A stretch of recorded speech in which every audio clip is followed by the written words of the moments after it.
tá gravando. Show. Vamos lá. A gente falou um pouco de árvore, né? Durante o curso. A gente viu que a árvore é um tipo especial de um grafo, né? Uma classe de grafo, né? Na verdade. Então, a gente já viu conceito de árvore geradora mínima, a gente já teve contato com árvore de certa forma. E aí, uma coisa que surge quando a gente está trabalhando com árvore, inclusive com grafos em si, é a menor distância, né? Aqui, a menor distância entre dois vértices, né? E árvore, ele tem uma propriedade legal. Tá? Primeiro, eu queria falar um pouco do que é o nível, né? A gente tem um conceito de nível em árvore. Tá? Basicamente é o seguinte, olha, o nível vai dizer a que distância você está do nó raiz. Por exemplo, se o nó raiz for o 1 aqui, o 1, esse cara e o nível da raiz é sempre o 0. Então, o nó raiz está no nível 0. Os adjacentes do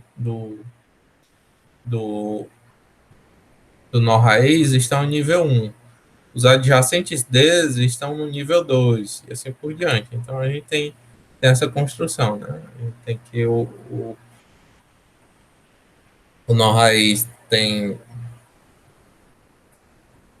nível 0, os nós 2, 3 e 4 nível 1, 5, 6, 7 nível 2, 8, 9, 10 nível 3 e o 11 nível 4, certo?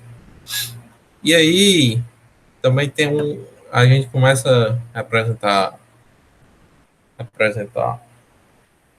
uma árvore geralmente utilizando uma ideia de pai, ou seja, de quem vem antes dele, né, na árvore, ou seja, de quem está acima dele, né? Por exemplo, no nó 3, quem é o pai do nó 3 é o nó 1. Quem é o pai do nó 5, nó 9, é justamente o nó 5. Do nó 5, nó 3. Nó 3 é o 1. Então, a gente tem essa ideia de como percorrer, de sair de um nó qualquer e chegar na raiz, né? A gente consegue construir esse caminho e muitas vezes isso é necessário. E aí eu vou começar construindo uma DFS, certo? A gente consegue tanto calcular o nó pai como um nível utilizando uma DFS. Então a gente tem uma DFS que a gente vai passar o nó U. Tá? A gente vai considerar que tem vetor de inteiro vizinhos. Vai considerar que tem. Vamos definir que é exatamente a lista de adjacência, né? Vou definir um max n aqui. A lista de adjacência. A gente vai ter um vetor pi e vai ter um vetor nível, certo?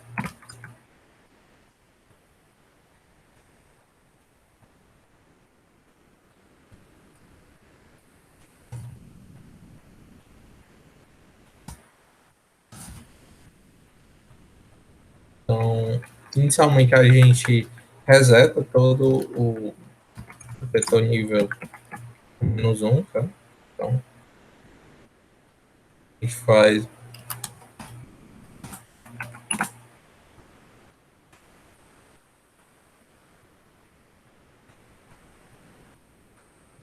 -1. A gente diz que o nível do nó 1, que a gente vai considerar como sendo o nó raiz, é igual a 0 e chama a DFS, tá? Passando o nó 1. Bem? Então, o que é que a gente vai fazer? Para cada nó, a gente vai chamar a DFS para os adjacentes e dizer que esse nó aqui, ele recebe um nível igual ao nível de quem o chamou, mais um. Ou seja, por exemplo, o nó 5 ele vai ser chamado pelo nó 3, né? Então, quando eu passar o DFS3, esses 5 aqui vai aparecer na adjacência. Então, a gente vai fazer aqui o nível do 3, o nível do 5 é igual ao nível do 3 mais um, né? Que é verdade. Então, e além disso, a gente vai ter a anotação do pai, que vai ser justamente o pai desse verso, vai ser justamente quem chamou ele. Tá?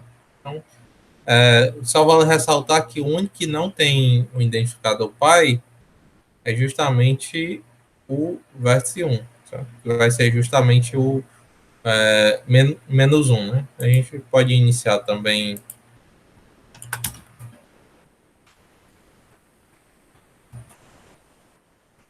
o vetor pai 1, menos 1, sem nenhum problema. Então, a gente inicia aqui o nível do vértice 1 é 0 e chama DFS. A DFS a gente vai procurar todos os vértices que estão na vizinhança de U.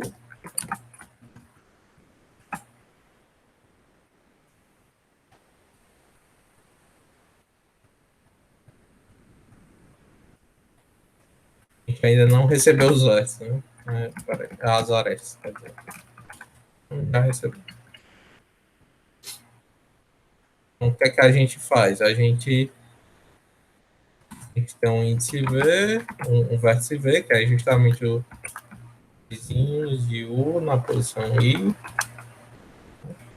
A gente olha para o nível. Se o nível de V foi igual a menos 1, significa que o V ainda não foi explorado, né? Lembra que a gente usava um vetor explorado. O nível igual a menos 1 vai servir disso. Né? Se o nível for menos 1, é porque ele ainda não foi explorado. E aí a gente diz que o nível de V recebe o nível de U, que é o cara que está chamando ele, mais 1. Diz que o pai de V é U, tá? E, além disso, chamam DFS passando o FSV. Então,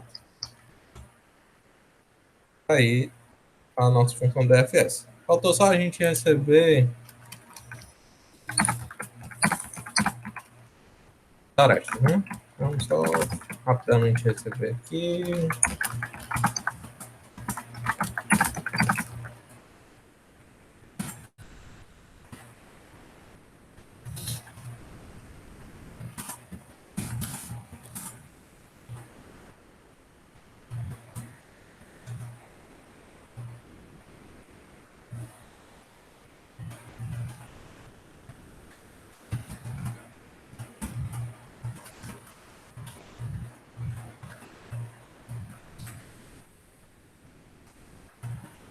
Pronto.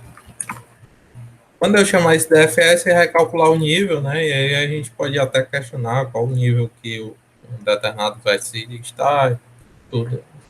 E por diante, né? A gente a gente tem a garantia que se esse grafo é conexo, né? Ele realmente é uma árvore, a gente tem, a gente tem, a gente tem que o nível está correto. Além de ser uma árvore, né? De ser conexo, né? Enfim, vamos lá. Tá. Mas e aí, como é que eu calculo, por exemplo, a distância entre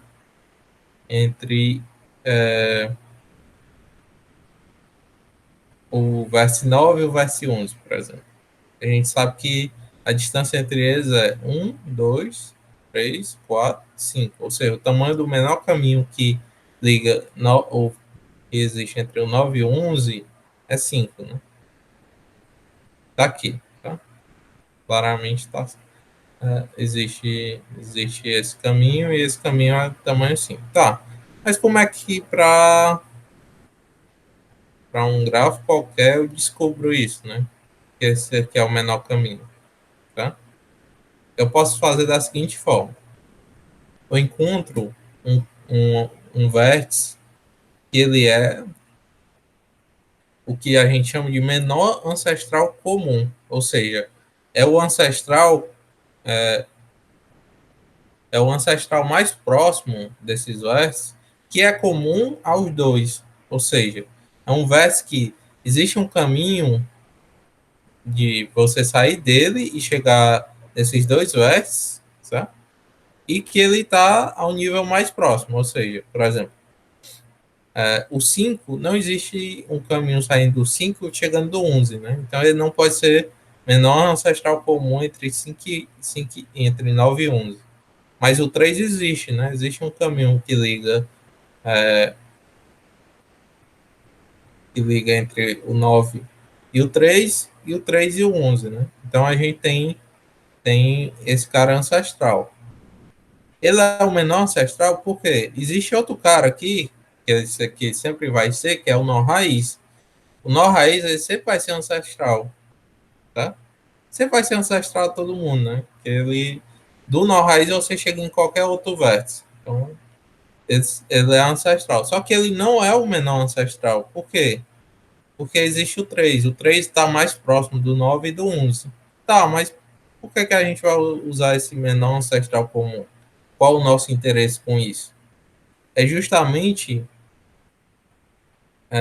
em saber a distância baseada no nível. Por exemplo, se a gente pegar o somatório do nível 9 mais o nível 11, tu tem o somatório desse caminho aqui, desses dois. E aí, se tu subtrair duas vezes o nível do ancestral comum, tu vai ter justamente essa distância. Por quê? Porque daqui para cá, tu vai estar subtraindo esse caminho, o tamanho desse caminho, tá? E daqui para cá, tu vai estar subtraindo o tamanho desse caminho. Ou seja, tu vai estar calculando o tamanho deste caminho, que é justamente o menor caminho entre 9 e 11. Deu para entender mais ou menos?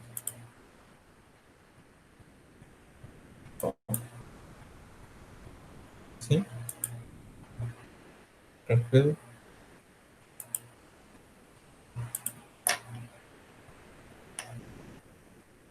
Vamos lá. Tá, mas como é que eu acho esse menor ancestral comum? É simples, né? Pega dois vértices. Se eu quero o menor ancestral comum entre dois vértices, o que eu posso fazer é ir subindo os vértices, certo? Por exemplo, eu pego o 9 e o 11. Quem é que está no nível maior? Ou eles estão no mesmo nível? Eles não estão no mesmo nível, né? Então eu preciso. Eu pego o cara que está ao nível maior, que no caso é o 11, e substituo ele pelo o, o seu pai. Então, agora eu vou ter o 9 e o 10. Porque o menor ancestral comum entre 9 e 11 é o mesmo, é o mesmo que o menor ancestral entre 9 e 10. Né? Então, eu estou no mesmo nível, mas ainda eu, esses caras são distintos. Né? Eu não cheguei a um verso comum. Né? Então, ou eu vou para o pai do 10 ou para o pai do 9. Vamos considerar que eu vou para o pai do 9, sabe? Estou no 5. O 5 é igual ao 10? Não, né? Então esses versos não são iguais. O 10 está um nível maior do que que o verso 5 está. Então eu vou subir. Ou seja, pego o pai do 10, que é o 6. Esses caras estão no mesmo nível, tá? Mas ainda não são iguais. Ou seja, não estou em um verso comum. Faço a mesma coisa. Saio do 5 e vou para o 3. Certo? O 3 é igual ao 6? Não. Então eu pego o cara que tem um maior nível e subo de novo, que é o pai do 6, 3. Bom, agora eu tenho que o 3 é igual ao 3. Ou seja, eu saí desse cara, cheguei nesse, e saí desse cara e cheguei nesse. Então esse cara aqui é o menor ancestral comum entre 9 e 11. Bom, encontrei, né? Tá? Eu vou implementar aqui, por exemplo. Aí o que você quer saber? o LCA entre dois vértices, entre A e B, tá?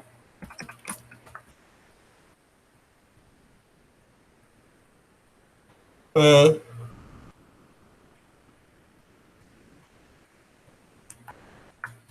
Então, eu faço a seguinte coisa.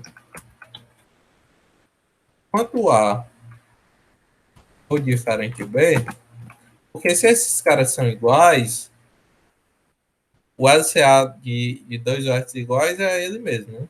Então, não preciso nem fazer nada. Caso contrário, eu vou subir na árvore, né? Então, eu pergunto se o nível de A é maior que o nível de B. Por quê? Porque se o nível de A for maior que o nível de B, eu preciso subir o A, né? Então, eu faço o A receber o pai de A. O nível do A é maior. Caso contrário, eu faço o B receber o pai de B. Vai chegar um momento onde isso aqui não vai ser mais verdade, né? Mesmo que eu chegue no nó raiz, né? No pior caso, eu chego no nó raiz e isso aqui se torna verdade. Então, eu sempre vou terminar esse loop, né? Eu nunca vou fazer isso de forma infinita, porque eu tenho um cara que ele é. E se eu sair de um verso qualquer, eu chego no raiz, né? Então, eu sempre vou ter um ancestral comum, né? Que vai ser justamente o raiz. E aí eu faço isso aqui. Só que esse procedimento ele é O de N, né?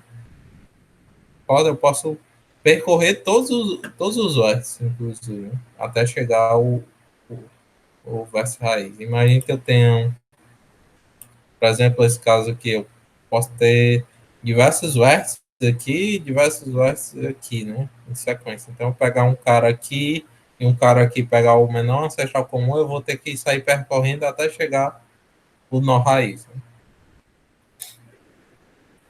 Mas tudo bem, por enquanto, isso aqui interessa a gente. Eu vou receber um outro parâmetro que é o operações, que é a quantidade de operações que eu vou fazer, justamente questionando quem é o LCA, tá? Entre A e B.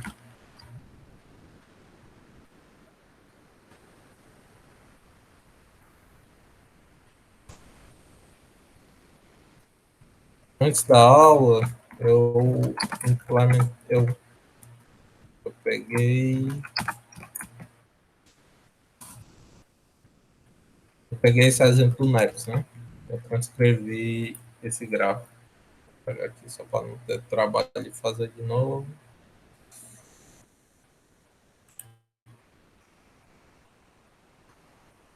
Tá aqui. Tá? Eu coloquei 5 operações só para a gente enxergar direitinho, tá?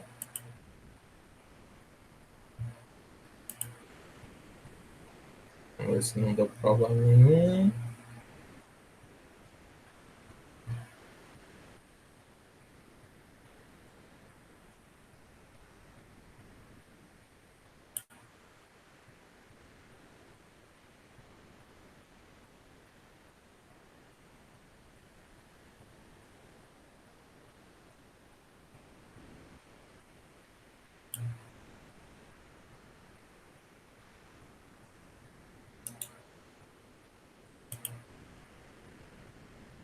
Aqui eu peguei uns exemplos, né?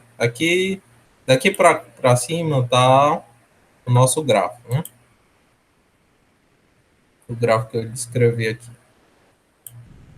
Na verdade, isso. Até esse 47 aqui, tá?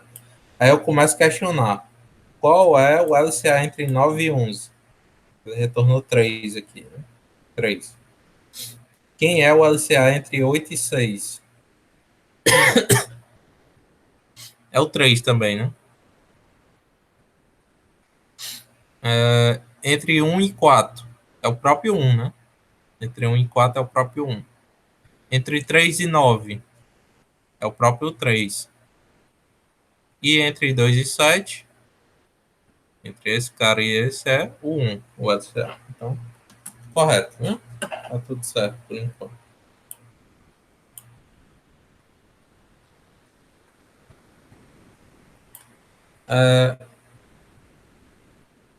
O custo de cooperação do ACA, dessa função ACA, é o ODN, né? Como eu tinha dito. Eu posso percorrer todos os. No pior, no pior caso, eu vou percorrer todos os versos. Né?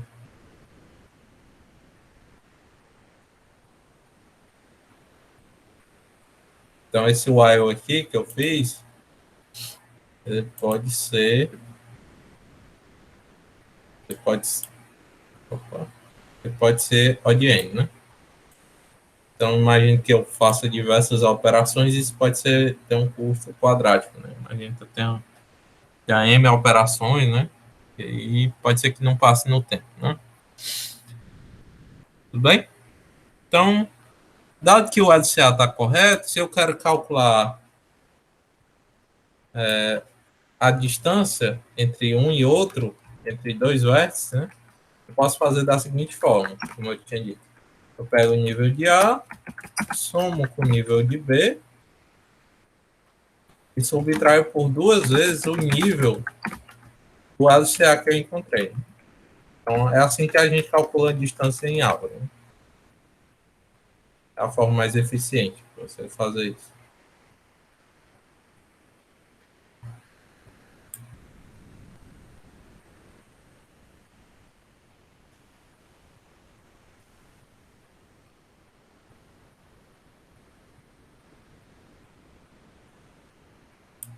Vamos pegar aquele mesmo exemplo, vamos ver se. Pronto. Bom,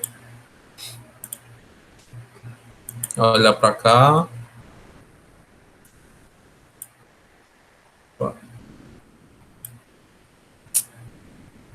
Apanhando esse terminal aqui. Vamos lá. A distância entre 9 e 11 vai ser justamente 5, né? Que é 1, 2, 3, 4, 5. A distância entre 8 e 6. 1, 2, 3. A distância entre 4 e 7. Justamente 1. A distância entre. Não, 4 e 7 não. Entre 1 e 4. Né? A distância entre 3 e 9 é 2, né? E a distância entre 2 e 7, 3. Né? É justamente 1, 2, 3. Bem? Deu para entender por enquanto? Tá tranquilo? E aí, a gente usa é que não é um gambiarra, né? Mas é uma forma eficiente de você fazer isso, né? Repare que eu estou subindo muito devagar, né? Vocês já pararam? Eu estou subindo bem devagar, né? Eu estou subindo, por exemplo, imagine que essa árvore seja muito grande, né? Tem um cara bem aqui, eu quero consultar o LCA entre esse cara e 9, né? Eu vou estar subindo verso por verso. Né? A ideia do LCA de forma eficiente é que a gente consiga encontrar esse cara em log n, ou seja, encontre o LCA em log n. Como é que a gente faz isso? Em vez da gente subir, por exemplo, de 1 em 1, a gente pode subir em potências de 2, ou seja, o primeiro passo eu subo um verso, o segundo passo eu subo 2, o terceiro 4, 8, até que eu consiga o que eu desejo, encontrar o nível correto. Né? Então, qual é a ideia do algoritmo? O primeiro passo é eu encontrar o nível, ou seja, eu estou procurando dois caras, certo? Eu estou procurando essa de dois caras. Eu tenho uma discrepância de nível. Então, o primeiro passo é eu fazer esse cara que tem um maior nível chegar no nível igual, certo? Bem? O primeiro passo que eu vou fazer é isso. Tranquilo? Alguma dúvida?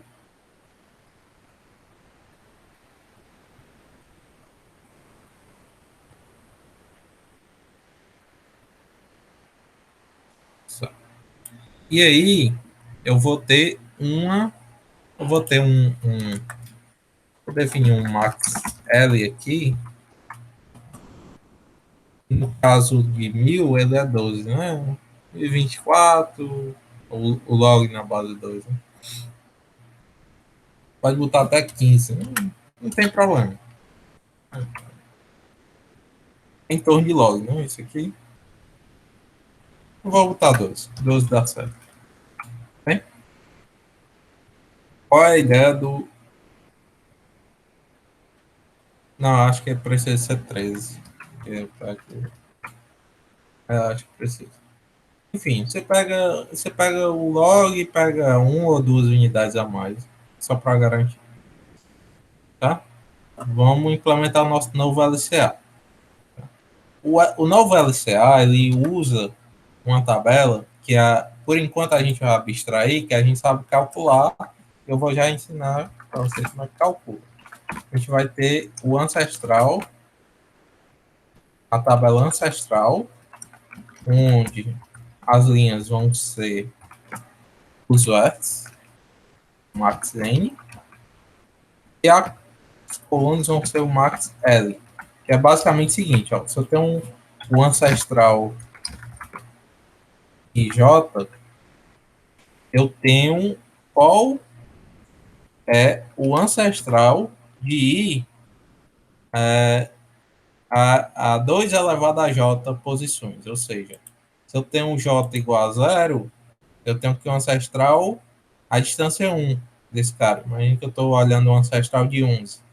A distância 1, distância, o J0. Então, eu vou ter 2 elevado a zero, 1. Então, eu vou ter uma distância 1. Ou seja, quem é o cara a distância 1? Ancestral a distância 1. É o 10. A distância 2. A distância 1, quer dizer, que é 2. Vai ser o 6. A distância 4 vai ser o 1. Tá? Eu já vou conseguir pular, por exemplo, o 3. Né? Tudo bem? Então, essa é a ideia. Tá? A gente vai dizer que a gente já sabe calcular isso aqui. Depois eu vou ensinar como é que a gente faz isso. Na verdade, a gente usa mais ou menos uma programação dinâmica para preencher esse ancestral. Sabe? Mas, por enquanto, vamos dizer que a gente sabe fazer isso. Então, o primeiro passo, para deixar mais simples, é garantir que o nível do ar ele é sempre maior que o nível do B. Maior ou igual, né? Não tem problema. Se o nível do A for menor que o nível do B, a gente faz um swap entre A e B. O que é um swap? É basicamente você inverter os valores, né? Pega C recebe A, o A recebe B,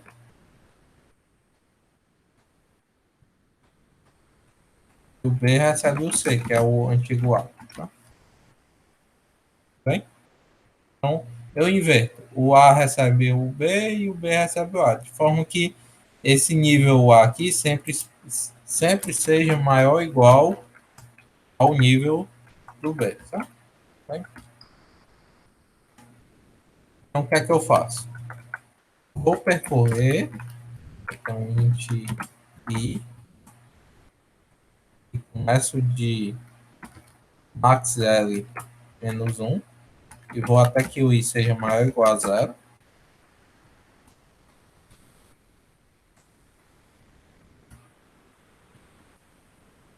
Né? Faço a seguinte coisa. Eu olho se o nível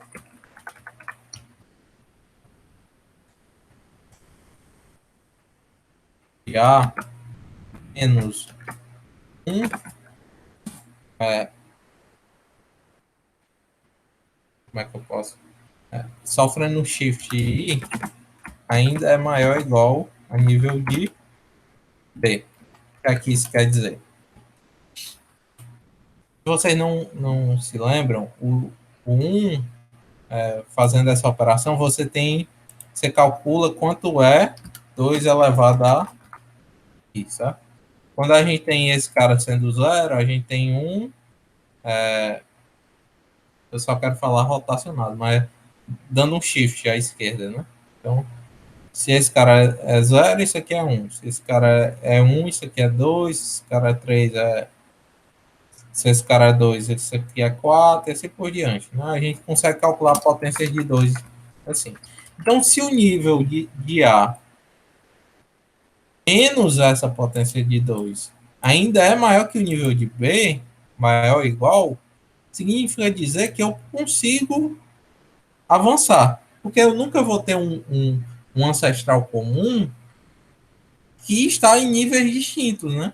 Repare, isso é um completo absurdo. Né? Se eu tenho um ancestral, tá? Eu tenho um ancestral que ele está à distância, como é que eu posso dizer? A distâncias distintas, ele tem níveis distintos, ele não é um ancestral em comum, né? Ele não pode ser um ancestral comum. Então, eu preciso primeiro igualar o nível, né? Então, enquanto isso aqui for verdade, o que é que eu posso fazer é fazer o A receber um ancestral e, opa, AI, né? Que é o ancestral A pulando 2 elevado a I posições, né? Que é exatamente o que eu posso. Repare que eu começo do maior valor, certo? Eu vou construindo esse valor, ou seja, se eu consigo avançar 5 nós, eu vou fazer, eu vou avançar 4 mais um, né? É justamente a posição 2 e na posição 0. Quando o I for 2 e quando o I for 0. Se esse cara tiver a distância 7, por exemplo, eu vou avançar no 4, no 2 e no 1. Tá?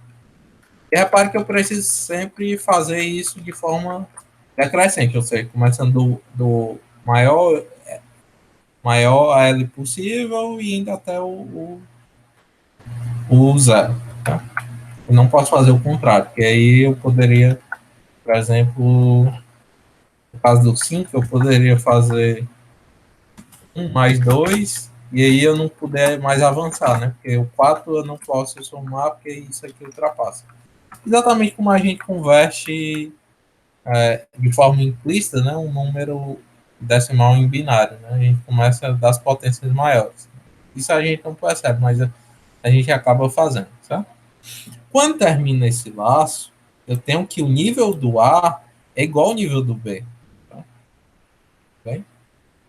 Se o nível do A for igual ao nível do B, uma primeira questão que é importante a gente fazer é se o A já não é igual ao B. Porque se o A for igual ao B, a gente tem o LCA. É justamente aquela operação que a gente estava fazendo entre o 1 e o 1 e o 2, se eu não me engano, era o 4 e o 7, né? Que o menor ancestral comum é justamente o cara que está. Que eu consigo fazer quando eu trago esse cara para o mesmo nível, ou seja, pego o ancestral desse cara. Então, se eu tenho que esse cara está no mesmo nível, eu preciso questionar se ele já não é igual. Porque se ele for igual, ele já é o menor ancestral comum. Tá? Caso contrário, significa que eles estão em ramos distintos. Né? Por exemplo, nesse caso aqui, entre o 9 e o 11, eu só conseguiria avançar um passo. Né? Seria sair do 11 e chegar no nó 10. Bem? E aí eu tenho caras iguais em ramos distintos. E aí o que é que eu faço? O que eu faço é simplesmente avançar, sabe?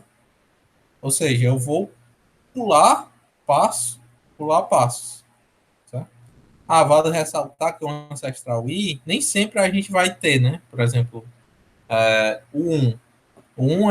O ancestral 1, o ancestral na posição 1, qualquer J, não vai existir, né? Ele vai ser igual a -1. Né? Vale ressaltar que a gente vai fazer essa mesma coisa com o ancestral. Certo? Vai fazer ancestral. Toda a matriz ancestral ser menos 1. Tá? Inicialmente. Então, todo mundo que não tiver ancestral 2 elevado a j, né? Ou seja, o 1 ele não possui nenhum, né? Porque o ancestral. Quem é o pai do 1, né? Não existe. Quem é o pai do 1? Quem é o pai do pai do pai do pai do 1? Não existe. Então, todos esses caras vão ser menos 1. Tá? E aí, a ideia é eu fazer a mesma coisa. Eu ia avançando justamente quando existir ancestral, né? Então, eu posso fazer esse mesmo for, sabe? Bem semelhante. E aí eu questiono a seguinte coisa. Se o ancestral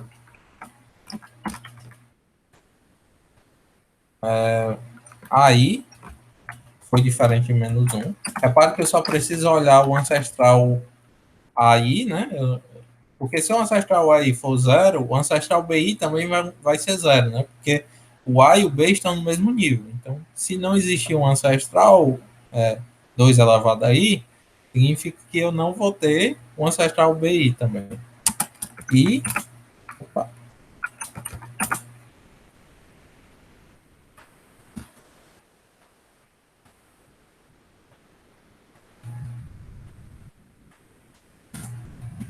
enquanto isso aqui for verdade, ou seja, enquanto o ancestral for diferente, ancestral aí for diferente de menos 1, e o ancestral que eu estou olhando ainda for diferente entre o A e o B, eu vou subir na minha árvore. Ou seja, eu vou fazer o A receber um ancestral aí e vou fazer o B subir a mesma quantidade de passos. Ou seja, eu não vou estar mudando o nível de A e B, sempre vai ser mantido, sabe? O nível entre A e B sempre vai ser mantido, sem nenhum problema. Tá? Quando terminar isso aqui, eu vou ter que o A e o B estão mais próximos. Ou seja, o que é que eu vou fazer, por exemplo, nesse caso?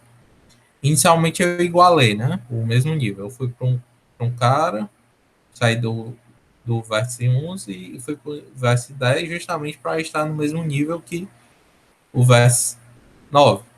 E aí fui avançando.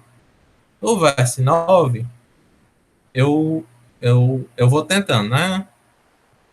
2 elevado a 10, o ancestral 2 elevado a 10 não existe. O 2 elevado a 9, 2 elevado a 4. Eu chego no ancestral 2 elevado a 2, por exemplo, que é a distância 4. Esses caras são iguais, né? O ancestral 9, 9, 9, 2 e o ancestral 10, 2 são iguais, que é igual a 1. Por isso que eu não faço nada. O ancestral 2, 1, ou ancestral 9, 1 e o ancestral 10, 1.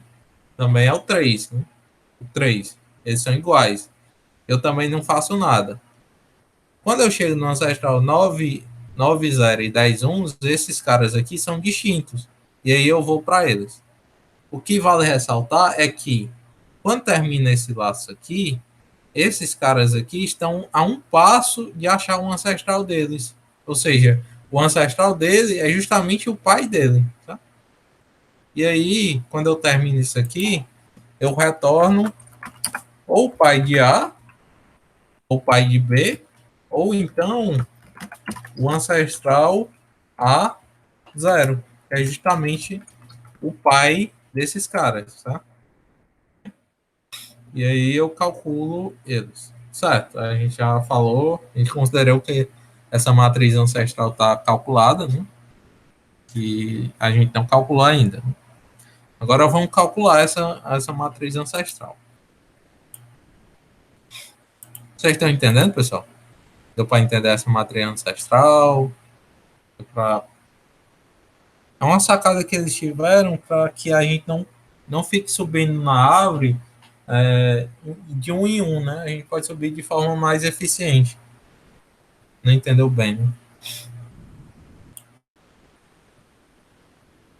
É o seguinte, a matriz ancestral, ela vai representar o ancestral que está na posição 2 elevado a J, nota isso, e esma 2 elevado a J, esmo ancestral de I, ou seja, um ancestral que está na posição 2 elevado a J, certo? O ancestral I na posição 0 vai ser justamente o cara, o J é 0, né? Então, 2 elevado a 0, 1. Então, ele vai estar, é o primeiro ancestral de I, ou seja, é justamente o pai dele, ou seja, o cara que está à primeira posição, tá? A distância é 1. Bem, já o ancestral, o ancestral IJ qualquer, onde esse J é diferente de 0, vai ser justamente você ver, eu pego o vértice I, qual o ancestral dele 2 a 0, né? 2 a J, né? Então, por exemplo, se eu estou nesse cara aqui, o ancestral 2 a 0 vai ser o 10. O 2 a 1 vai ser 2 elevado a 1, 2, né? Então, ele vai estar o cara que está distância 2. É um ancestral de 11 que está à distância 2. O ancestral 11 e 2, que é um ancestral que está à distância 4, vai ser exatamente o 1. Esse cara está à distância 1, distância 4, certo? Deu para pegar a definição dessa matriz? Deu para entender mais ou menos como ela é? Tá?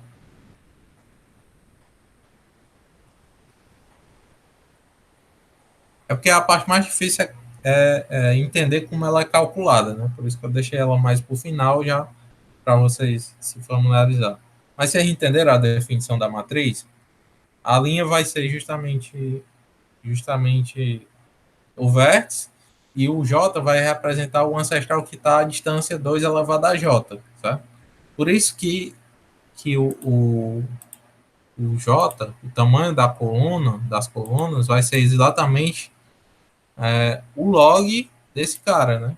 E esse cara aqui vai ser exatamente próximo é, do logaritmo da base 2 desse cara, que vai ser justamente o máximo, né? De passos que eu posso dar para chegar no número máximo, né? Porque 2 elevado a 12 já é 1024, ou seja, já é maior que esse cara aqui. Então, mesmo na árvore totalmente desbalanceada, que a gente viu que é uma lista, né? A gente pode ter uma árvore que é uma lista, né? Os valores foram inseridos de forma sequencial. Então, até neste pior caso, a gente percebe que não vai chegar, né? Bem, então, como é que a gente calcula para uma posição IJ qualquer? O que a gente vai fazer é pegar o ancestral, o ancestral IJ é como se a gente pegasse o ancestral na posição, o ancestral IJ menos 1, certo? O ancestral IJ menos 1, certo? Que é o cara que está a 2 elevado a J menos 1 de distância dele, certo? E eu pego esse cara, pego o ancestral desse cara, a distância 2 elevado a J menos 1. Se você reparar, quando eu somo 2 elevado a J menos 1 mais 2 elevado a J menos 1, vai dar justamente 2 elevado a J, que é justamente o que eu procuro. Né? É uma definição recursiva disso. Isso aqui pode ser calculado por uma PD. Inicialmente, o que é que a gente vai fazer? A gente vai calcular o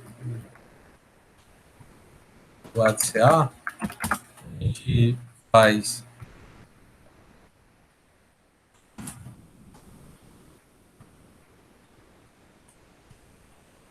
faz a seguinte coisa. A gente diz que o ancestral I0 recebe. No caso aqui, a gente pode se limitar ao N, né? O nosso N que a gente tem. Tá? O ancestral I0 vai ser justamente o pai de I. Tá? Ancestral IJ vai ser justamente o pai de I que eu calculei aqui nessa DFS. Para os outros casos, eu vou fazer um for. É para o seguinte, que uma coisa que é importante quando a gente está trabalhando com bottom-up, que isso aqui é uma PD, na verdade, né? A gente tinha visto o top-down, né? Como é que a gente fazia.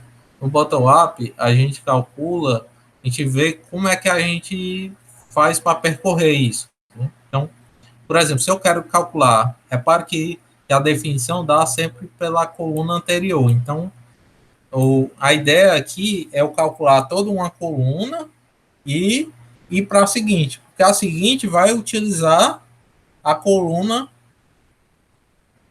a coluna anterior, né? Então eu vou começar do J, tá? Indo do J J1, né? Porque o J0 eu já calculei até o J max L. Eu posso fazer até o menor, né? Porque eu não estou considerando o max L aqui, né? Estou considerando o max L menos 1. Okay? E aí, para cada um I desses, eu vou usar a definição.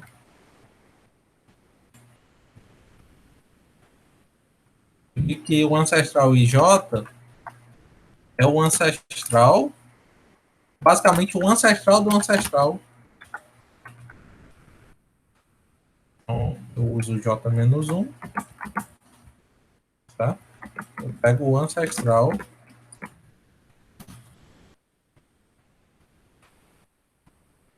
que é que eu estou fazendo aqui, na verdade? Olha o seguinte. Se eu pego o cara que está à distância 2 elevado a J-1, tá? Eu pego o cara que está à distância 2 elevado a J-1 e pego o ancestral dele à distância J-1. Ou seja, eu vou estar pegando um cara que está à distância 2 elevado a J-1 mais 2 elevado a J-1. Então, isso aqui vai dar justamente o 2 elevado a J, que é um ancestral I e J, né? Que eu estou calculando. Essa é a ideia dessa matriz. Pronto. Dado que eu calculo, repare que a gente tem uma condição aqui, que é o seguinte. O ancestral IJ-1 ele deve existir, né? Ou seja, precisa ser diferente de menos 1. Esse cara, muitas vezes, não vai existir. Por exemplo, nesse caso aqui, ó, pegar um ancestral com J sendo 5, por exemplo, que é 32, nenhum cara aqui está à distância 32 do 1, né? Então, ou de qualquer verso, né? Não tem distância 32, então ele vai ser sempre menos 1. E aí a gente precisa se atentar a isso aqui, sabe? Bom, é basicamente isso. Deu para entender um pouquinho melhor? Posso revisar. Não tem perigo da desencontro, não? Como assim? Mas e se for uma distância 3? Como assim, Renan? É porque a distância. É porque a gente só vai calcular distâncias potências de 2, tá? E aí, a distância 3, a distância 5, ímpares, né? Qualquer número que não seja potência de 2, vai ser calculado a partir da soma de potência de 2. Qualquer número, ele pode ser formado pela soma de potência de 2. E essa é a ideia.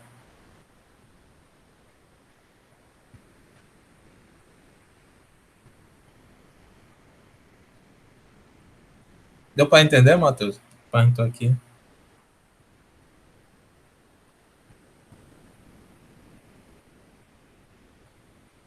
Então a ideia é justamente fazer isso, né?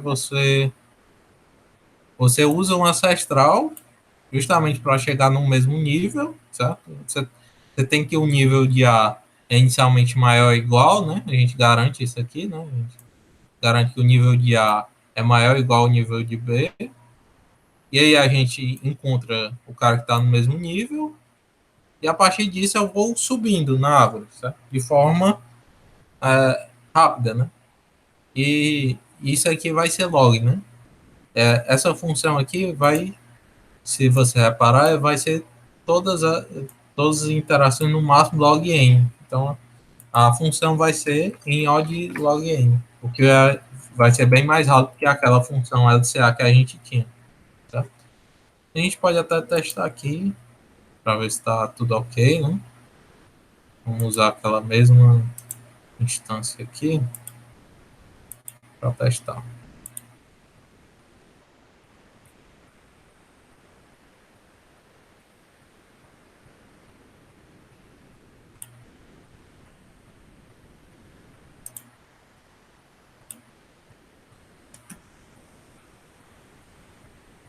Deixa eu ver aqui só para.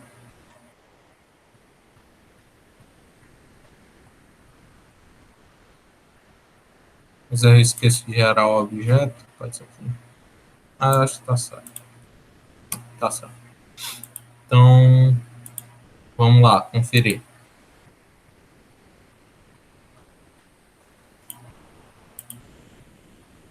Qual a distância entre 9 e 11, né? Justamente 5. A distância entre 8 e 6 é 3. A distância entre 1 e 4 é 1. Né? A distância entre 3 e 9 é 2. E a distância entre 2 e 7 é 3. Tá? Pronto. Ok. Bem, por enquanto, tranquilo?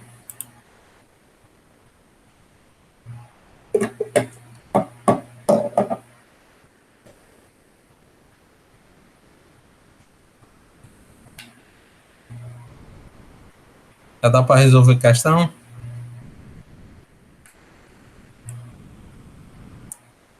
Creio que não. É isso, cara.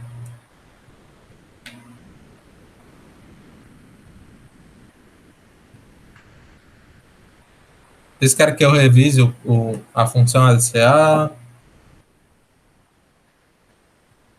Posso dar uma revisada para vocês pegam um pouco melhor, tá? Qual a ideia? Então, eu vou considerar o 9.1, certo? Vamos dizer que eu entrei com... Eu tenho essa árvore, certo? E eu tenho 9.1, tá? Então, eu chamo o LCA 9.1, tá? A primeira coisa, eu olho, o nível de A, ou o nível do 9, é menor que o nível do B? É verdade, né? Isso acontece. O nível do 9 é menor que o nível do 11. Então, o que é que eu faço? Eu faço um swap, né? Ou seja, troco o A pelo B. Ou seja, o A ele é 11 e o B é 9, certo? O B é 9. Tudo bem. E aí eu começo a olhar. Eu começo das potências, da potência 12, né? Então eu olho. O nível do A, que é... O nível do A, ele é 1, 2, 3, 4. Nível 4, tá?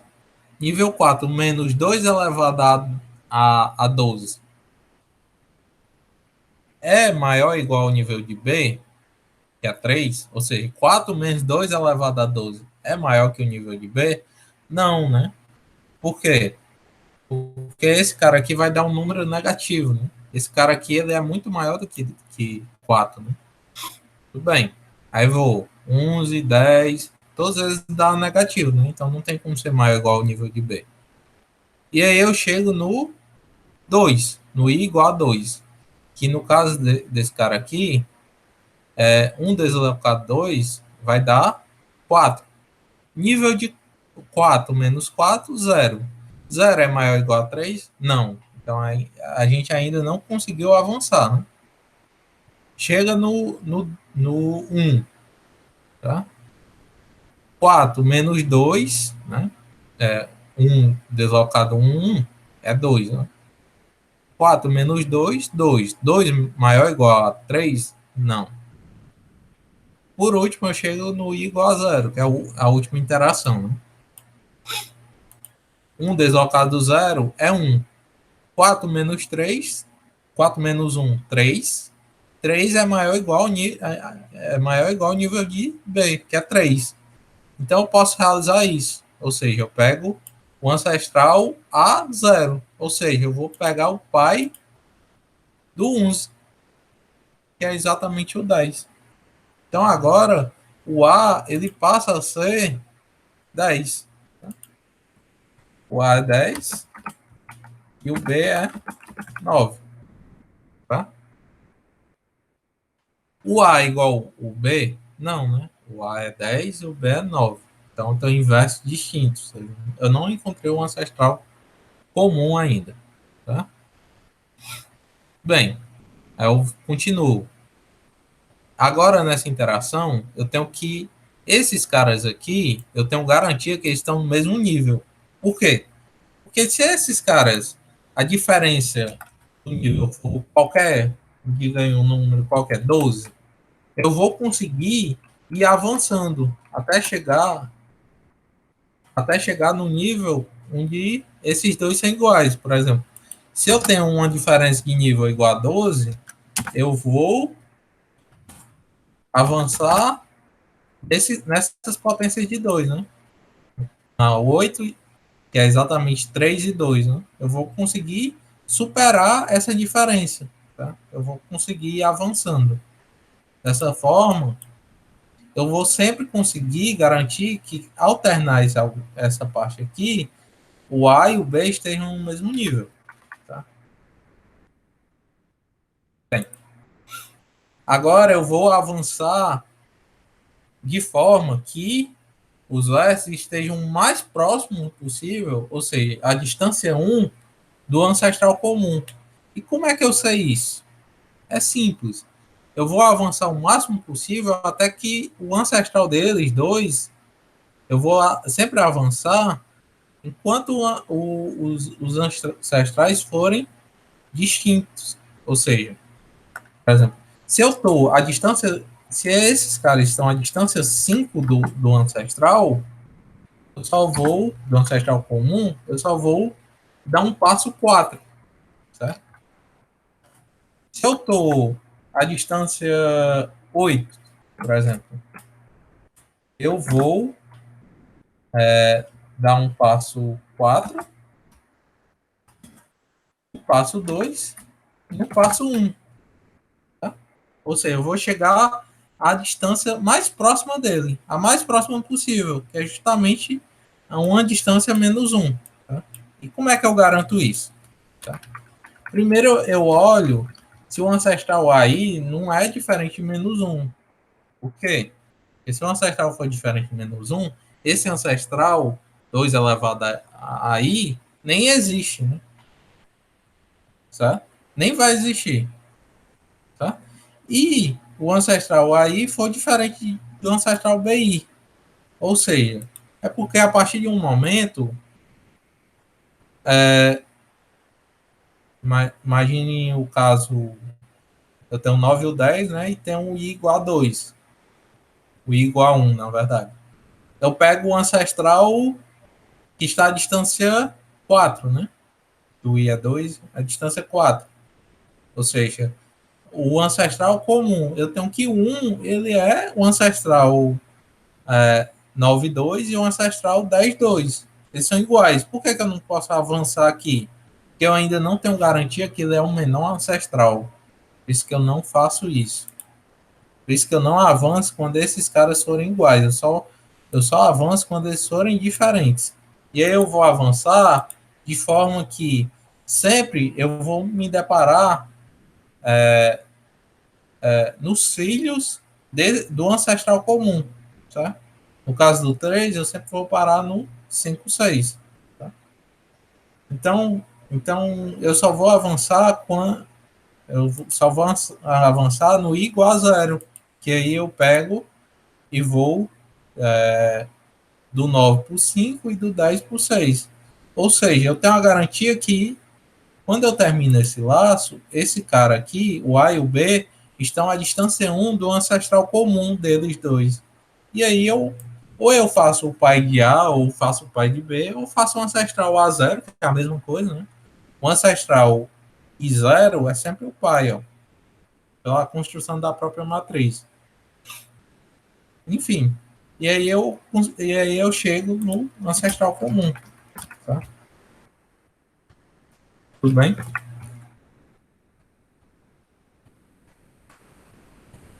Deu para entender um pouco melhor, pessoal?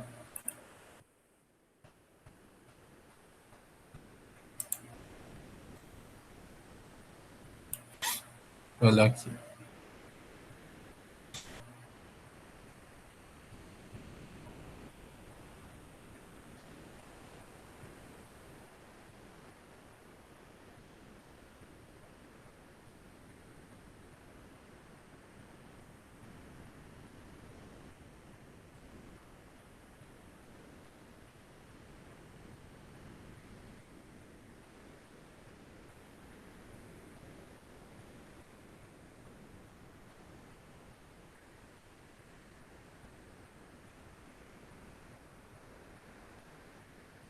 Eu acho, eu acho, Matheus, que a gente vai precisar aqui utilizar um algoritmo que a gente vai ver na próxima terça, que é o algoritmo de Belmont-Fort, que é de menor caminho, só que a gente... Ah, peraí. Será que a gente não consegue usar o Dijkstra aqui, não? Considera que o peso da aresta seja um. Será que a gente não consegue usar o Dijkstra, não? Já pensou nisso?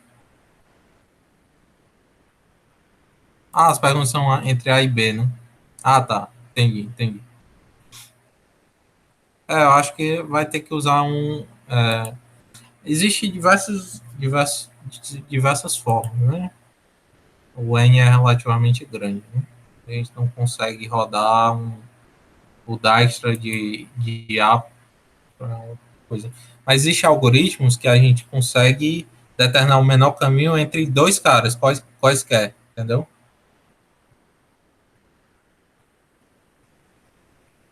A gente vai ver isso na próxima semana. A gente vai ver essas particularidades de menor caminho. Mas essa questão em si não é LCA. Ela é. Porque LCA, repare, LCA é quando a gente está trabalhando com árvores, tá? Isso aqui pode ter ciclos, né? Pelo que eu entendi.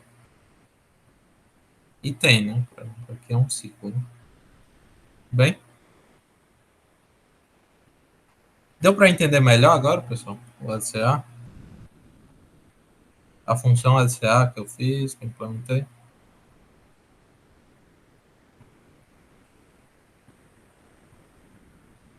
Isso.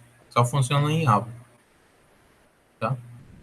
A não ser que o problema de você consiga reduzir a uma árvore, né? Mas, assim, tradicionalmente ele já deixa explícito que não tem ciclo, né?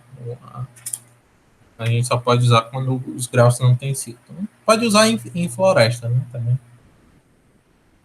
dá para usar também. Mas, é,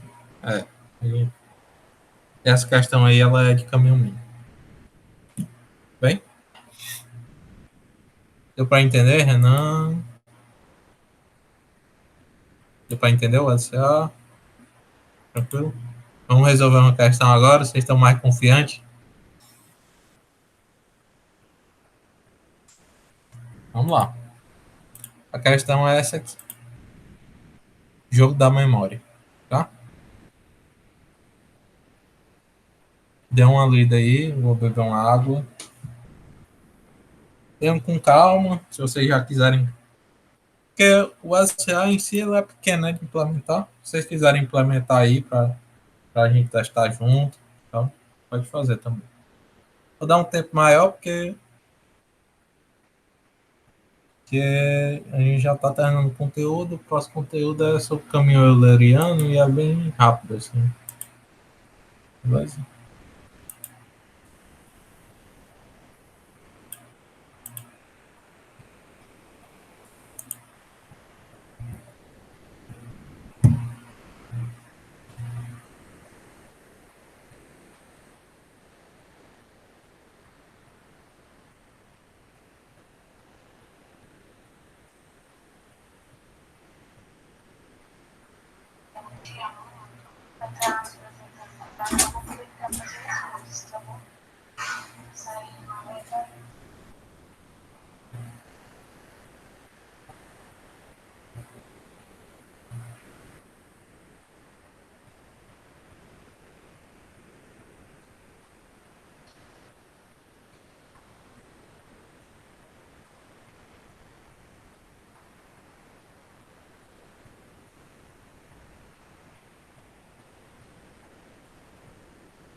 Pode resolver, pessoal? Já entenderam a questão?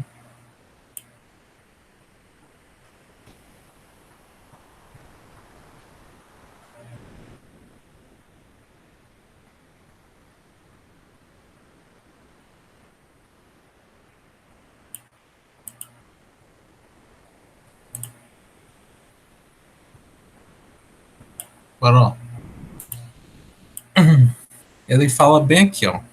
Entre qualquer par de cartas, né? Eles têm umas cartas, né? Eles vão jogar o jogo da memória e tal. E aí você tem cartas iguais, né? E um novo jogo da memória. Eles chamam.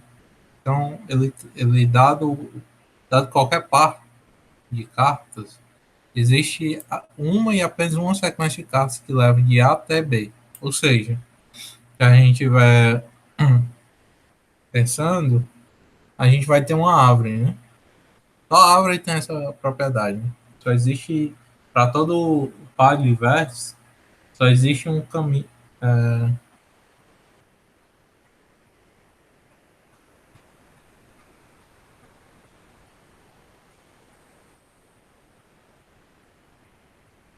deixa eu pensar aqui.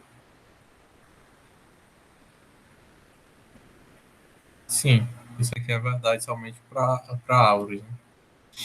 Através das linhas que desenhar. Então, basicamente eles colocaram cartas, certo? E desenharam o giz, né? E aí eles querem saber a sequência, né?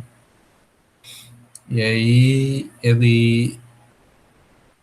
como é que ele faz? Ele dá uma entrada, né? Um N é par, certo? E aí você tem identificações para a carta. Então você tem a carta, tem, por exemplo, esse exemplo, carta um recebe identificação um 2 carta 2 recebe identificação 2. Então significa que quando a gente for, ele quer que a gente, para cada par desses caras que são iguais, e aí eu vou ter sempre dois, né? Com a mesma identificação, eu quero justamente a soma dos caminhos entre esses pares, tá? Bem? E a soma e o caminho a gente pode obter utilizando o LCA, sabe? Justamente daquela mesma forma como eu já tinha apresentado para vocês, tá?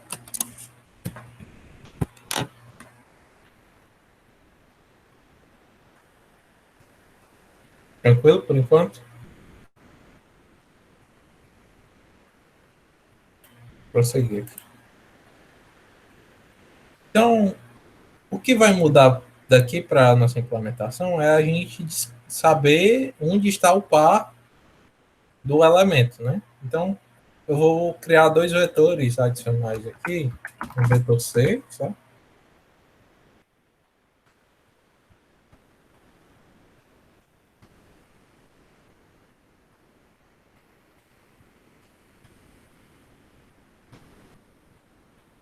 O N é diferente, né? O N é 5.000.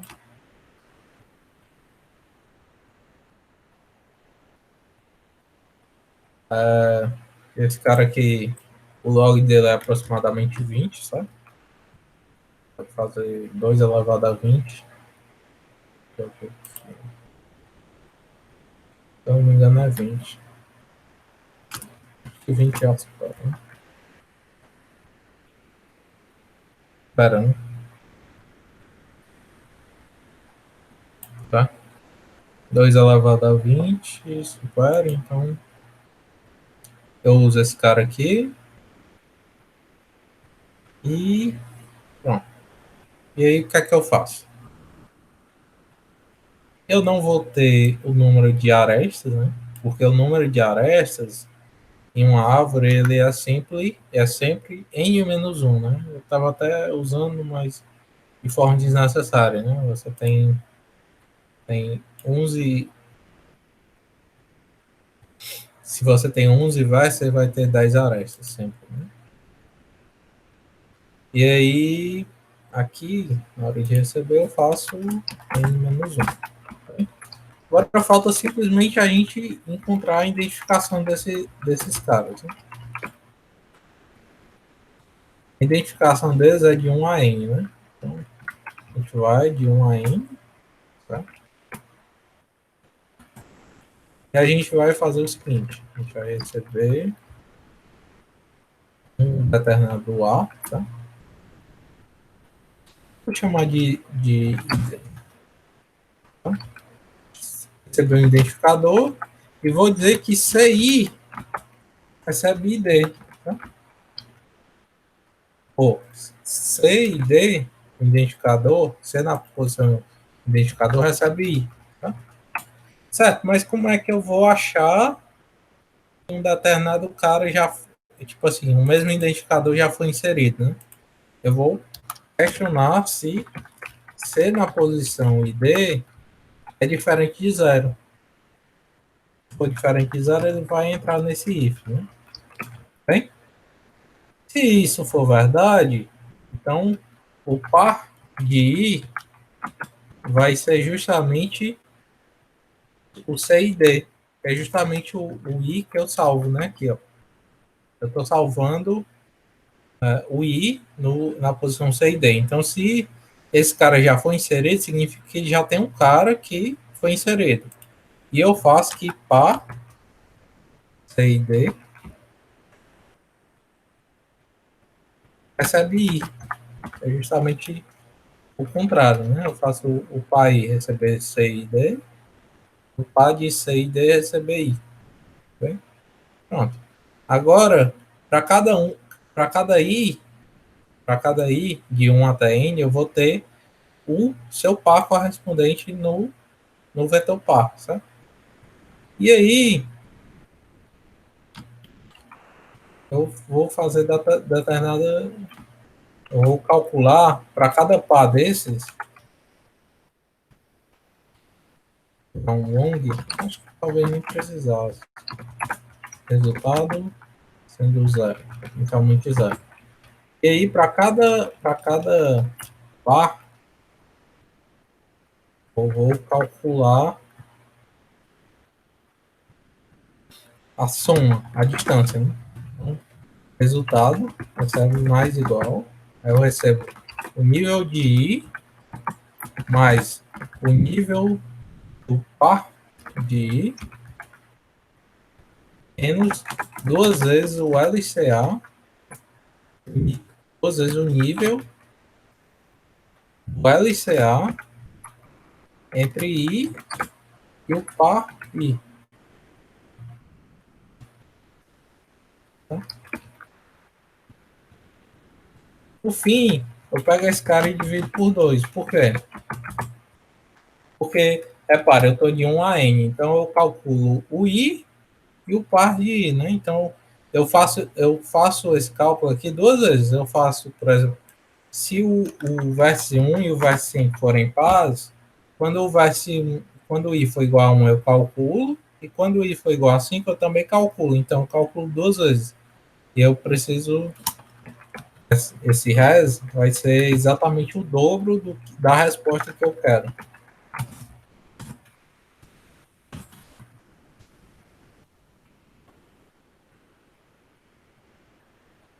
Bom, é isso. Ver se está tudo ok. Vocês entenderam? Deu para entender?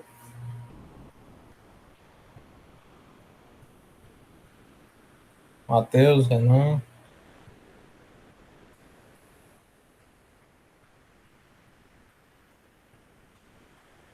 Complexo, complexo. Não, mas a questão, ela era uma simples aplicação, né?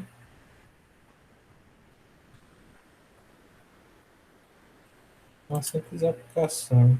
Vamos só testar aqui se passa nos casos de teste. Espero que sim.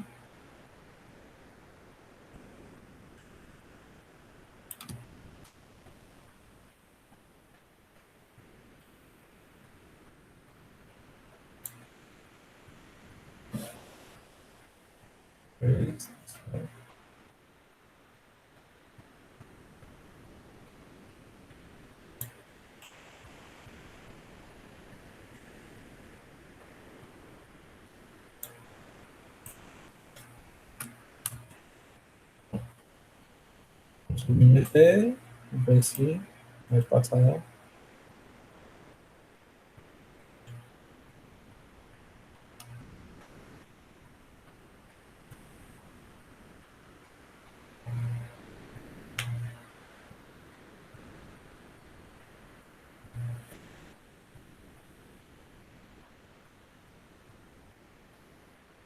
Putz, solução errada, né? Novamente a gente pegou um wrong answer. Vamos lá. Vou considerar logo o Max N um pouco maior, né? Isso aqui já pode ter dado problema, né? Acredito que o ADCL esteja correto, o DFS também. Deixa eu ver se tem algum problema aqui.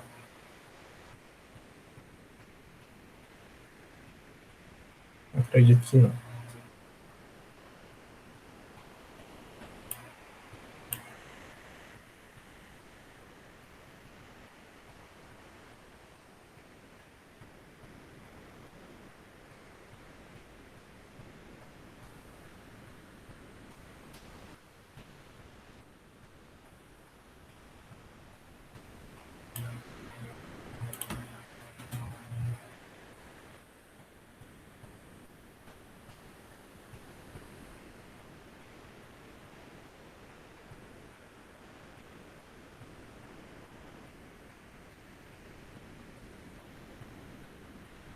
Era só o Max N mesmo. É porque aqui é o index de 1 até N, né? E eu preciso. Se eu tivesse colocado um a mais aqui, tinha dado certo. Né?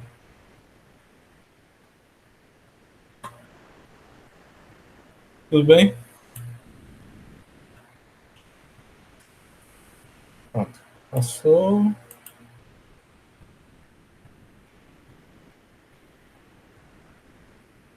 E aí a gente vai para o último conteúdo, certo?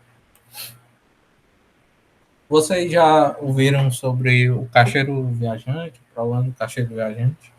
Eu não lembro se eu já falei. Acho que eu já falei, né? Eu gosto muito desse problema. Acho que é capaz de eu já ter falado. Então, qual o problema do caixeiro viajante? O problema do caixeiro viajante é, assim, um problema muito famoso da aplicação consiste em você sair de um determinado verso, percorrer todos os versos, sem repetição, e chegar em um determinado verso, né? Então, do mesmo verso que você partiu. Então, a ideia é você sair de um verso, percorrer todos os outros e voltar novamente para o verso inicial. Ou seja, você vai passar por todos os versos somente uma vez, com exceção do verso inicial. Né? Então, essa é a ideia do caixeiro viajante, só que esse caminho que ele tem que percorrer é a custo mínimo. Né? Existem diversas variações né, desse problema. Tem alguns que a gente chama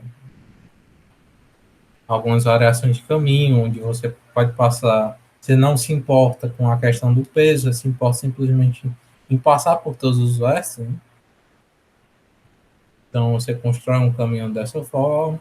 E também existe um, um caminho especial que a gente chama de caminho euleriano, que é o caminho onde a gente passa por todas as arestas. A gente passa por todas as arestas. Passa por todas as arestas sem repetições. Ou seja, se você passa por uma aresta, você não pode passar mais por ela. E aí, existe. A gente consegue determinar. Eu já falei para você que é o grau de um vértice. Caso eu não tenha falado, o grau de um vértice é justamente o número de arestas que tem saindo dele. Ou melhor, quantidade de vizinhos adjacentes. Né? Distintos, né? Obviamente. Então, esse é o grau de um vértice. Então, para a gente determinar se um caminho é euleriano,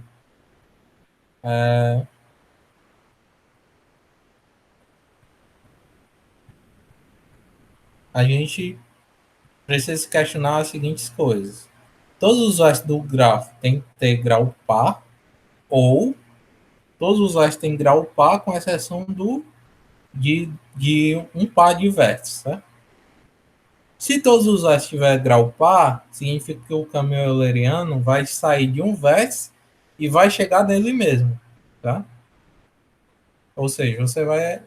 Ó, e por que todos esses versos vão ter grau par? Pela seguinte coisa. Se você chega por uma aresta, você tem que sair por outra. Então, se ele é um verso intermediário, né? Ele não é nem início nem fim. Então, significa que todas as arestas precisam ser você precisa passar por todas as arestas. É impossível você ter grau ímpar. Por quê? Porque imagine se você tivesse grau 3. Você vai por uma aresta, sai por outra. Quando vem, novamente, você não tem mais aresta por onde sair, né? Porque o grau é 3. Então, por isso a condição necessária. Então, a condição necessária para você, para existir um caminho euleriano é justamente isso. Você usar esse grau par, todos os ter grau par, com exceção do início e fim. Se todos tiverem grau par, a gente tem um caminho euleriano. Se existe alguém com grau ímpar, tem que ser exatamente dois vértices, que vão ser exatamente o início e o fim. Bem? Essa é a condição. Tá? E aí, como é que a gente constrói um caminho euleriano? É simples. A gente simplesmente vai, vai deletando arestas. Ou seja, imagina que você começa em um verso e você vai fazendo isso por DFS. Ou seja, você sai de um verso e vai explorando ele. Explorando ele. Primeiro você precisa checar né, aquelas condições e tal. Mas aqui a gente vai assumir que a gente já tem essas condições. Tá? Então, bem, a gente vai iniciar aqui um vértice qualquer, pode ser um. Observe que nesse caso aqui, todos os caras têm grau par, né? Então, a gente não precisa nem se preocupar quem vai ser o início e quem vai ser o fim, tá? Caso tivesse dois de grau ímpar, a gente escolheria justamente o cara de grau ímpar para começar, sabe? Como aqui todos têm grau par, não tem importância. E começa qualquer um, vamos começar por um. Aí vamos explorar os vizinhos de um. Então, o primeiro cara que eu acho é o 2. O 2 eu removo essa aresta. Ou seja, eu não posso mais percorrer essa aresta. Olho os vizinhos do 2. Vou para o 3. Do 3, eu vou para o 4. Tá? Eu vou para o vértice 4. Do vértice 4, eu vou para o vértice 1. E vou sempre deletando a aresta. Sabe? Deletando as arestas que eu percorri. Do 1, eu vou para o vértice 3 novamente. Vértice 3 eu vou por 5, por 2, pelo 6 e para o 1. É para que a recursão, a pilha de recursão, né, ele vai formar justamente o caminho que eu preciso percorrer. O caminho que a gente diz que é euleriano, que é justamente você, basicamente, ler o contrário, né? Por exemplo, o último cara que parou aqui foi justamente o 1. Tá? E aí eu percorro exatamente o contrário. Eu vou inserindo de forma contrária. O inverso do caminho, o inverso das chamadas da pilha vai ser justamente o caminho que eu preciso, o caminho euleriano. Tá? Então, eu vou apagar muita coisa aqui.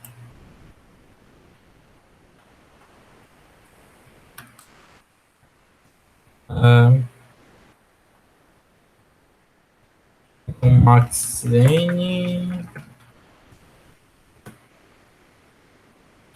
Vou ter meu veículo de vizinho, sabe?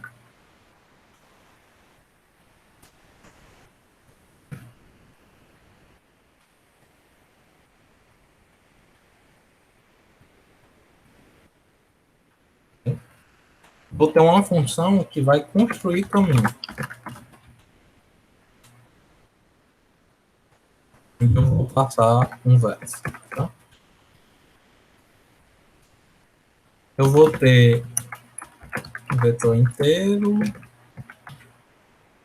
vai ser o meu caminho. Tá? E vou ter um mapa. Esse mapa ele vai justamente dizer se uma determinada aresta foi deletada ou não. A gente usa um map. A gente vai usar um pair, int. A chave é um pair e a resposta, né, o conteúdo da chave é um booleano, né, verdadeiro ou falso, se o aresta foi deletada ou não. Deletada. Tá? Então, é que eu faço. Aí do vértice U, eu vou percorrer todos os vértices adjacentes.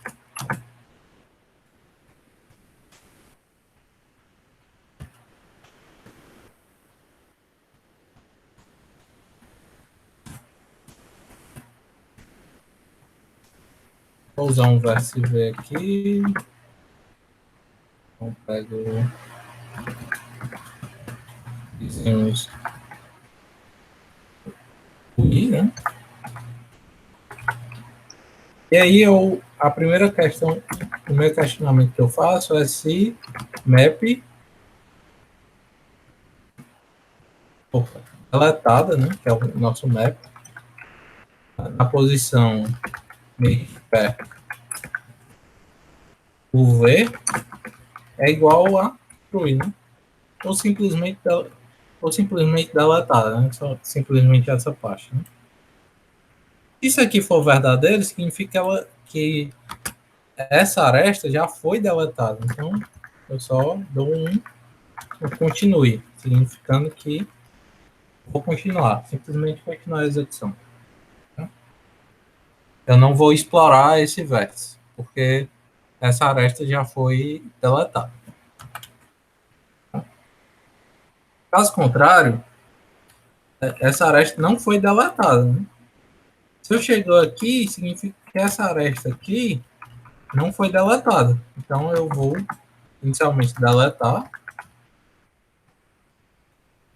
E no caso, eu preciso deletar duas, né? Que não a gente está tratando com gráfico não direcionado. E aí a gente chama o construir passando o vértice P. Tá?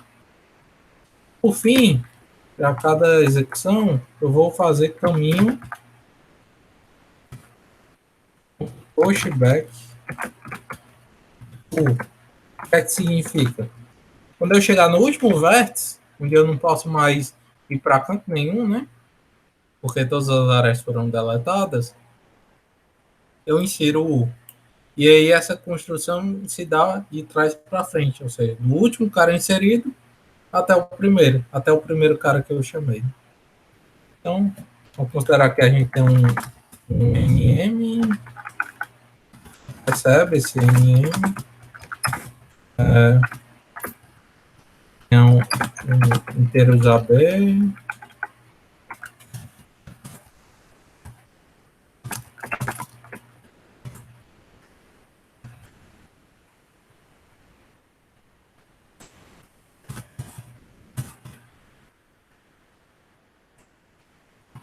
eu faço vizinhos, a ponto pushback B, faço o contrário.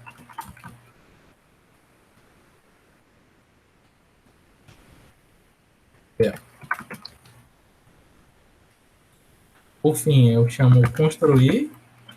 No caso, eu vou passar o vértice 1, né? Mas somente para testar em cima daquele grafo lá. Mas caso contrário, eu percorreria para todo o vértice. Para todo o vértice, eu olharia o vizinho Z um size, né, para olhar o tamanho da vizinhança, e olharia um vértice ideal para ser iniciado, ou seja, um vértice de grau ímpar, né? E aí eu poderia também verificar se existe ou não, né? Justamente olhando aquelas restrições. Vamos dizer que estou trabalhando com aquele gráfico, e aí eu vou percorrer o caminho.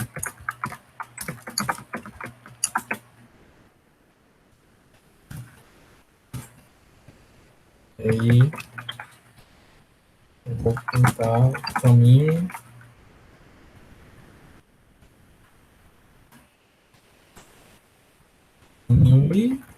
E aí eu vou dar um espaçozinho.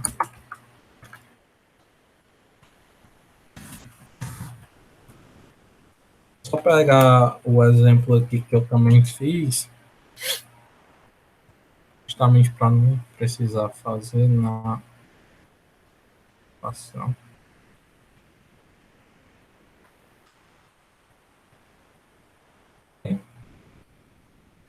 Vou aqui chamar, e aí a gente vai olhar se o caminho construído aqui realmente é euleriano.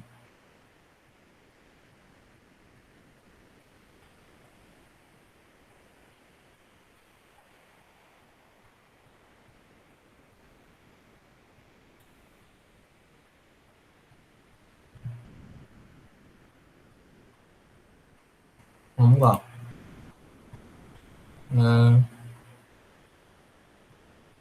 Esse caminho que ele gerou, ele é um pouco distinto. Por quê? Porque bem aqui, vou pensar, foi logo no início que eu vi que tem uma distinção, né? Porque como eu inseri sempre em uma certa ordem, né? Eu sigo sempre um padrãozinho, eu exploro sempre o cara menor, né? E aqui o meu algoritmo ele vai explorar o vértice 4, o vértice 1 ao invés do vértice 4, né? Então, existe essa pequena diferença. Por isso que o caminho gerado aqui ele não vai ser exatamente o mesmo, mas vai ser euleriano. Tá?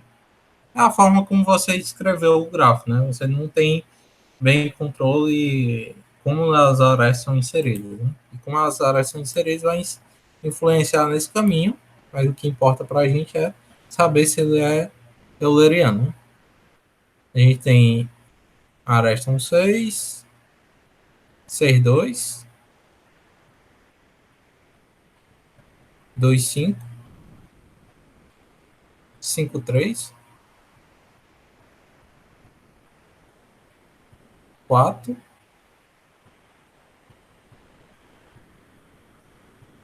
1, 3, 2, 1. Justamente o caminho euleriano. Né? A gente não repetiu nenhuma das arestas. A gente passou por todas as arestas sem nenhuma repetição. E construiu o nosso caminho. Esse aqui é um exemplo de um caminho euleriano. Eu não entendo muito bem porque que o NEPS não trouxe nenhuma questão desse tipo, mas, assim, dificilmente você vai achar uma questão que vai ser a simples construção de um caminho euleriano. Né? É importante a gente entender o caminho, esses tipos de caminho. Né? Porque, às vezes a gente precisa saber se ela existe, né? Se, as condições. Né? Basicamente isso, desse conteúdo de caminho euleriano que a gente apresenta aí para vocês. Vocês entenderam? Bem tranquilo, né? Tanto a construção como as condições de existência, né? Também é bem simples. Tranquilo? Eu vou parar aqui. Vou encerrar a gravação.